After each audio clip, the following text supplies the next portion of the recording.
Welcome to our channel. Today we how to verify GKE Workload Identity for service accounts, beginner guide step by step clearly. To verify GKE Workload Identity for service accounts, start by accessing your Google Cloud Console. Navigate to the Kubernetes Engine section. Select the appropriate cluster where your workloads are deployed. Click on the IAM and Admin menu item. Choose Service Accounts from the drop-down. Find the service account you want to verify. Note the email associated with the service account. Open a terminal window on your local machine. Set the project using the command cloud config set project your _project _ID. Now, enable the Workload Identity API if it's not already enabled. Use the command cloud services enable iam.googleapis.com.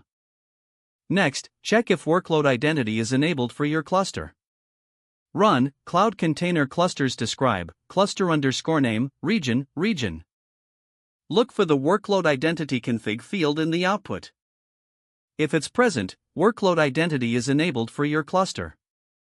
Now, switch to your Kubernetes context for the cluster. Use kubectl config use context_name.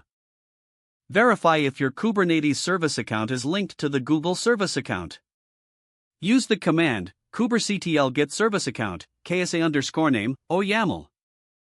Check the annotations for iam.gke.io/gcp-service-account . Confirm it matches your Google service account's email address. Run a test pod using the Kubernetes service account.